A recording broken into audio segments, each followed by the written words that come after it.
யோசிங்க, ஒரு ஜனாதாண்டா பள்ளியில வளமே அதுல சொல்லுவாரு 3 நன்மைகள் கிடைக்கும். என்னத்துக்கு? யாரு ஜனாதா கொண்டு வரத்துல கலந்து கொண்டு, ஜனாதா தொழுகையில கலந்து கொண்டு, அதே போல என்ன செய்யணும், அடக்கிற நேரம் நின்றுட்டா 3 நன்மை கிடைக்கும், 3 நன்மை கிடைக்கும். மனசை பத்தி கேளுங்க, இதுல நாங்க எத்தனை பேர் இருக்கிறோம் ஜனாதால 3 கலந்து கொள்வது? இந்த காலத்துல கலந்து கொள்ள பள்ளியில் அறிவிப்பாங்க 10 மணிக்கு ஜனாதா எடுக்கப்படும் என்று. அங்க பேசி பார்த்தா அப்பதான் கபன் செய்ய ஸ்டார்ட் ஆகும், அப்பதான் குளிப்பாட்ட எடுப்பாங்க. இல்லாட்டி எல்லாம் வந்திருக்கும், பெரியப்பா வரக்காதுன்னு மையத்தை வச்சுட்டு இருப்பாங்க. தெரியும் ஜனாதா நல்லா விளங்குங்க. மையத்தா அப்ளிகேஷன் போட்டு வரல, ஜனாதாவா மாமா மவுத்தான உடனே ஒருத்தர் ஷார்ட் லீவ்ல வருவாரு, ஒருத்தர் பயணத்தை கேன்சல் பண்ணிட்டு வருவாரு, ஒருத்தர் போற பயணத்தை இடையில நிப்பாட்டிட்டு வருவாரு. எல்லாரும் பதறி கொண்டு வருவாங்க. மையத்தூட்டாளுக்கு ஃப்ரீ தானே. அவர் என்ன செய்வாரு, காய்ச்ச வர காட்டும், மாமா வர காட்டும், அடி கழுவணும் நுனி கழுவணும் 3 ஹவர் இழுத்தா 10 மணிக்கு ஜனாதா 11:30 மணிக்கு தான் ஜனாதா தூக்கப்படுது. நடக்குதா இல்லையா? இதனால இன்றைக்கு சிலம் இல்ல, எத்தனை சமூகம் எப்படி தள்ளப்பட்டிருக்கிறோம். மௌத்தா மாமாவா எத்தனை மணிக்கு மையத்து 10:30. ரைட், எந்த பள்ளிக்கு கொண்டாடுறாங்க? இந்த பள்ளிக்கு. ரைட், நான் பள்ளிக்கு வாரேன் அப்படி எல்லாத்தையும் செய்யற. மையத்தை கேள்விப்பட்டா உடனே பைக் எடுத்துட்டு மையத்தூட்ல போய் தலையை காட்டிட்டு வாங்க. மையத்தை நான் என்ன மையத்தூட்டுக்கு பேச்சு வந்தேன். ஏன் மையத்தோட போன இந்த நாள் அப்படி எல்லாரும் போனவும் மையத்து. நடக்குதா இல்லையா? ஒரு ஜனாதா வீட்டுக்கு போக முடியாது. அரை நாள் முடிஞ்சு ஒரு பேரண்ட்ஸ் மீட்டிங் கோச்சு சொல்லுவாங்க, ஸ்கூல்ல பேரண்ட்ஸ் மீட்டிங் என்று கூப்பிடுவாங்க. அங்க போய் பார்த்தா பேரண்ட்ஸ் போன போனதான் மைக்கை செட் பண்ணுவாங்க. இப்ப பேரண்ட்ஸ் மீட்டிங் போனா மண்ணுதான், அவங்க எல்லாம் பேசி முடிக்கிற 2 நாள் போகும். இப்ப டெடா என்ன செஞ்சோம், எனக்கு டைம் இல்ல மாமா போங்க. இப்ப மாமா கொஞ்ச நாளா ஸ்கூல் டீச்சர்ஸ் மாத்த கேட்டு பாருங்க, பேரண்ட்ஸ் மீட்டிங்ல மாமா தான் வர. அவங்களும் வந்து பார்த்தாங்க, இன்றைக்கு நான் பேரண்ட்ஸ் மீட்டிங் போனா கடையில தான் சாப்பாடு வாங்குவாங்க, அவட மாமாவுக்கு அனுப்புற. இப்ப முக்காவாசி பேரண்ட்ஸ் மீட்டிங் ஆட்சிமார் தான் போறாங்க, உங்கம்மா பாப்பம்மா.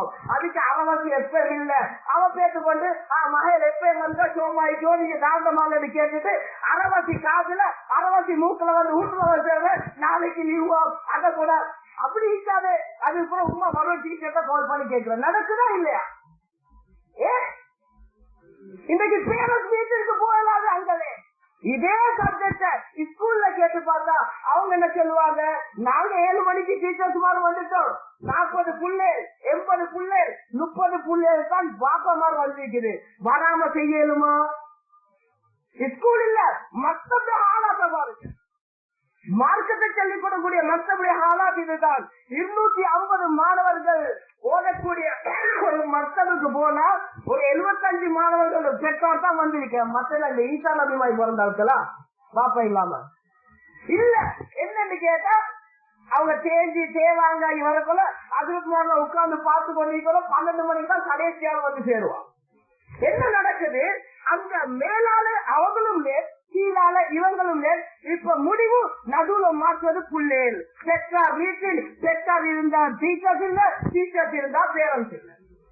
கண்ணியத்துக்குரிய கணவான்களே, இதே போலதான் சர்ச்சி போர்டு மீட்டிங். சர்ச்சி போர்டுக்கு போல அடிச்சு குடிச்சு எல்லாரும் மெம்பர்ஸ் ஆகுற 2 மீட்டிங் போல ஆளை காணும். என்ன ஆச்சு வரல சர்ச்சி போர்டு மீட்டிங் போனா 12 மணியாகும். எனக்கேலாம் நான் இப்பதான் கடையில இருந்து வந்தேன்.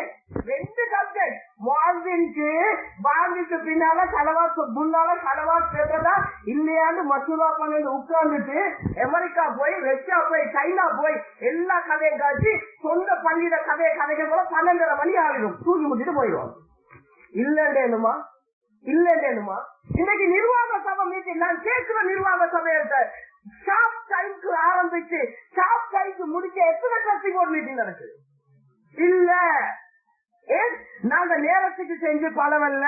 அதே போலதான் நிக்காவும். இன்றைக்கு நிக்கா பயம் நாங்க உலமாக்கள் நிக்கா பயனுக்கு போறல பயம். அசர் தொழுகையோட நிக்கா நடக்கும் விடுவாங்க. அதற்கு நாங்களும் போவோம். அசர் தொழுகத்தோட எழுதி அறிவிப்பாங்க, உடனடியாக நிக்கா பயம் நடக்கும். நாங்க நிக்கா பயம் எவ்வளவு நேரம் பாய் ஆக கூடினா 1/2 ஹவர் பண்ணணும். நாங்க பண்ணி கொண்டிருக்கல மாப்பிள்ளை விட்டுலாட்டி பொண்ணு விட்டு வந்து காதுல விடுவாங்க. என்னது மாப்பிள்ளை இப்பதான் பேராதனியால வந்து சொல்லிக்கிறாங்க, கொஞ்சம் பயன ரப்பராக்குங்க. இப்ப நாங்க 20 30 நிமிஷம் ஆச்சு. மூஞ்ச பார்க்கல, மாப்பிள்ளை வீட்டுக்காரன் பின்னிக்கிட்டு கையை காட்டுவான், பண்ணு பண்ணு பண்ணு. இந்த கேண்டி டிஸ்ட்ரிக்ட் 5:30 மணியாக்காது நிஜாபாயில் நடந்த விட முடிக்குது. ஏன்னா மாப்பிள்ளை தவண்டு வந்திருக்கிற கண்ணியத்துக்குரிய கனவான்களே, வாகனம் பெற்றாகி டயரை மாற்றி அவன் வண்டி சேர காட்டும் மாற்றின அதிரத்துக்கு பாக்கு வெட்டின மாற்றின மாதிரி உள்ளவரை நான் அதிரத்துக்கு ஏற்றுறேன். நடக்குதா இல்லையா? கல்யாணம் என்றால் நாங்க ஒரு காலத்துல கல்யாணத்துக்கு போனோம். எப்படி போனா கல்யாணத்துக்கு பேசி மாப்பிள்ளையுடன் பேசிட்டு சாப்பிட எடுத்துட்டு வருவோம். ஆனா இன்றைக்கு என்ன ஆளா, கல்யாண வீடு என்னமோ ஹோட்டல் மாதிரி, சை ஹோட்டல் மாதிரி போனாச்சு, சாப்பிட்டாச்சு, நான் வந்திருக்கேன்னு காட்டிட்டு வந்தாச்சு. மாப்பிள்ளை லேட்டா வந்தாத்தானா லேட். அவர் லோகருக்கு பின்னால்தான் அவர் கோர்ட்டுக்கே போட ஆரம்பிப்பாரு. 2:30 மணி 3 மணிக்கு தான் மாப்பிள்ளை வாரே. அவர் லீவ் போட்டு தான் இருக்கிறார் 2 கிழமைக்கு. மற்றவர் லீவ் போட்டு இல்லை. இன்னைக்கு என்ன நடக்குது, மையத்து வீட்டுல இருந்து ஜனாதா வீடு வரைக்கும் ஒரு கோஆபரேஷன் இல்லாம போது. படிச்சவங்க கோர்ட்டுக்குள்ளான செலவு பண்ற டாக்டர் மாதிரி எவ்வளவு மறுதான் போட் போட்டு வச்சிருப்பாங்க. குறிப்பிட்ட நம்பரில் வரலாற்றி 3 நம்பர் லேட் ஆயிவாங்கன்னு போட்டிருப்பாங்க. போட்டிக்கலாம் தானே. நாங்க 2500 1000 செலவு பண்ணி போய் உட்கார்ந்து லேட் ஆகுனா சிக்கல். 5 மணிக்கு டாக்டர் வரனே 4 மணிக்கு உட்கார்ந்து இருப்பாங்க. டாக்டர் வருவா 8:45. இப்ப நாங்க என்ன சொல்றேன், 2 டாக்டரை தாண்டி 3ஆம் டாக்டர் வாங்கவா? நடக்குதா இல்லையா? என்ன செய்ய ஸ்பெஷலிஸ்ட் இல்லையா காஞ்சி கொண்டிருப்போம். உட்கார்றோமா இல்லையா? கண்ணியத்துக்குரிய கணவான்களே, 1 மாதம் பெருநாள் தொழுகை எடுத்து பாருங்க. எத்தனை கட்சி போர்டுக்கு செல்லும் எங்கட பெருநாள் தொழுகைய அறிவிச்ச மாதிரி அறிவிச்ச டைம்ல ஒரே டைம்ல தொழுவிச்சு முடிச்சோம். எத்தனை ஊர்ல செல்ல நோம்பு 27 அறிவிப்பாங்க. இன்ஷா அல்லாஹ் ஈதுல் ஃபித்ர் பெருநாள் தொழுகை பெண்களுக்கு 7:30 மணிக்கும் ஆண்களுக்கு 8:15 நடக்கும். அன்றைக்கு 27 ஆரம்பிச்சா 28 சுபோ லோஹர் அசர் 29 மாதிரி நாளைக்கு பெருநாள் என்ற அதே மாதிரி பெருநாள் சுபோக்கு மறுச்சு மைக்க போட்டுக்கொண்டு ஆண்கள் நேரத்தோட வரவும் நேரத்தோட வரவும் நேரத்தோட வரவும் என்றாலும் 8:15 தான் இவர் வீட்டுல இருந்து இவரோட பைஜாம போடுவார். நடக்குதா இல்ல? 8:15 அது போல மோதிந்த குரலை பிடிக்கிற நீ தப்பிருத்தது. அவர் ஆளுநர் அல்லாஹு அக்பர் அல்லாஹ் அவர் அழுவுற, அவருக்கு ஜீவன் இல்ல. நாளைக்கு அப்பமா இதுக்கு போது அல்லாஹு அக்பர் வரவானமா அல்லாஹு அக்பர் தப்பீர் சொல்லி சொந்த தண்ணி காத்தின போதும் எல்லாம் வருவாங்க. வந்து சொல்லிட்டு பாருங்க, ஒரு 15 பேர் பிடிக்கு நிற்பாங்க. 2வது ஜமாத் நடத்த செல்லுங்க. நாங்க தானே அறிவித்தோம். சரி லேட்டாவுக்கு என்ன செய்ய பள்ளிக்கு நாங்க சந்தா கேட்டோம். இப்ப அடிக்கடி நடக்குதா இல்லையா? வருஷத்துக்கு ஒரு நாள் ஒரு பெருநாள் தொழுகையை கூட எங்களுக்கு சொல்லலாமே. கண்ணியத்துக்குரிய கணவான்களே, இதே போல சொல்லிக்கொண்டே போகலாம். நான் எதை சொல்றேன்டா, இன்னைக்கு இந்த அளவுக்கு சமூகம் எல்லா விஷயத்திலும் இதனால கைவுக்கு செய்யறவன் எங்களுக்கு கிருக்கன் மாதிரி தான் நடக்கும். என்ன அங்கோடைய போய் பார்த்தா என்ன எல்லாத்தையும் பைத்தியம் தான் சொல்றேன். டைமுக்கு செய்யறத பார்த்தா அவன் சரியான அழைச்சி வாப்போ வந்து பள்ளியை வந்திக்கிறாங்க. ஆக மோசம். அவர் பெருநாள் சொல்ல டைமுக்கு சொல்லி வச்சாரு. சில பேருக்கு பள்ளியில சில அப்பமாரோ கண்ணாலை காட்டலே அவர் பார்த்துக்கொண்டே இருப்பார். இக்காமத் கை சரி என்று இவருக்கு பதறி ஒவ்வொரு பள்ளியிலும் சொல்லுவாங்க. இவரால் ஏலா அந்த காக்காலைய அந்த ஹாஜியாரால ஏலா எப்ப பார்த்தாலும் இக்காமத்தை போர்டுல எழுதி பார்த்து செல்வதுக்கு தானே. நாங்க சோழர் சமுதாயம் ஒரு கவலை என்ன தெரியுமா, அதான் மட்டும்தான் டைமுக்கு சொல்றோம், மற்ற எல்லாமே நேரத்துக்கு இல்ல. கண்ணியத்துக்குரிய கணவான்களே, இதை நாங்க எப்படி திருத்துறது கொஞ்சம் நாங்க யோசிச்சு பார்ப்போம். கண்ணியத்துக்குரிய கணவான்களே, இன்றைக்கு எங்கட நிலைமைண்டா இதுக்கு அடிப்படை காரணம் செல்ஃபிஷ் சுயலாபம். இன்றைக்கு சாதாரணமா பிள்ளைல ஸ்கூலுக்கு கூட்டிட்டு போற வேன் டிரைவர் மாற பார்த்தா விளங்கும். வேன் டிரைவர் 7:30 வர இல்லாட்டி இங்க ஊட்டில இருந்து கோல் வரல பாருங்களே 1500 கொடுக்கும். ஆள் வரல இவன் ஏற்றி கொண்டிப்பான். 7:30 அவன் வந்தா அவன் 10 புள்ளைய போட்டுட்டு வருவாரு. அப்பதான் இவன் டிஃபன் பாக்ஸ பேக்ல போட்டு கொண்டிப்பான். அப்ப வேன் டிரைவர் ஏற்றி கொண்டிப்பாரு. நடக்குதா இல்லையா? மற்றவங்க ஜனாதா விட்டு போனா பாருங்கள இவ போட்டு வந்திருக்கிறோம், இன்னும் மையத்தை தூக்கலையான்னு நாங்க சண்டை பிடிப்போம். எகட வீட்டுல ஜனாதா இருந்தா இன்னும் 10 நிமிஷம் லேட் ஆக்குவோம், பெரியப்ப வரட்டும். எகட வீட்டுல இன்னொரு கல்யாணத்துக்கு போனோம் வேண்டாம் பாருங்கள இன்னும் மாப்பிள்ள வந்து ஏற்றுவோம். எகட வீட்டுல கல்யாணம் என்ன நாங்க செய்வோம், 6 தடவை லேட் ஆகி செய்வோம். நடக்குதா இல்லையா? கண்ணியத்துக்குரிய கணவான்களே, இதுதான் செல்ஃபிஷ், உண்மையான செல்ஃபிஷ். கண்ணியத்துக்குரிய ஒவ்வொரு நபர்களும் ஒன்று விளங்கிக்கோங்க, இஸ்லாம் என்பது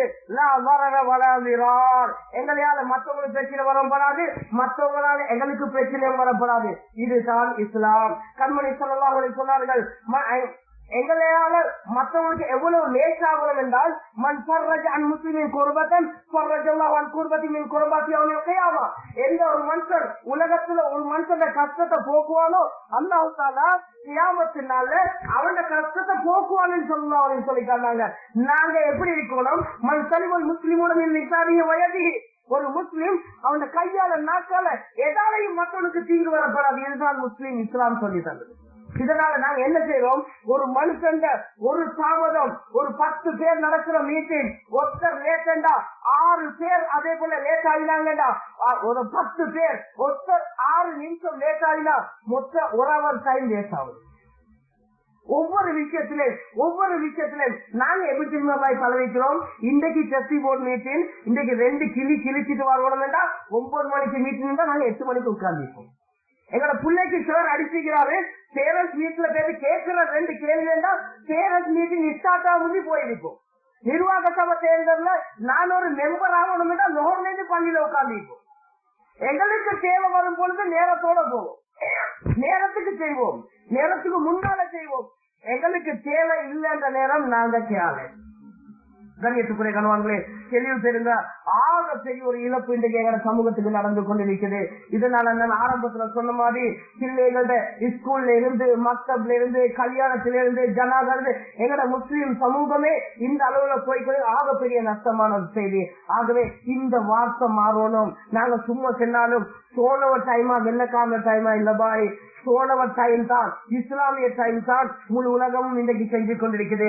நாங்க டைமுக்கு செய்ய பலவல்ல என்ன செய்யறோம்? கலகாரிலையோ ஹில்டன்லயும் போய் அந்நிய சகோதரர்கிட்ட 10,000 15,000 கொடுத்து டைம் மேனேஜ்மெண்ட் கோர்ஸ் செய்ய வேண்டிய நிலைமைக்கு நாங்க தள்ளப்பட்டிருக்கோம். டைம் மேனேஜ்மெண்ட் படிச்சு கொடுத்த முஸ்லீம்கள் நாங்க படிக்க வேண்டிய நிலைமைக்கு தள்ளப்பட்டிருக்கிறோம். சமூகம் டைமுக்கு இல்லாதவன் தான் முஸ்லீம் என்ற நிலைமையில வந்து. ஆக கண்ணியத்துக்குரிய கணவனுமே தெளிவு பெறுவோம்.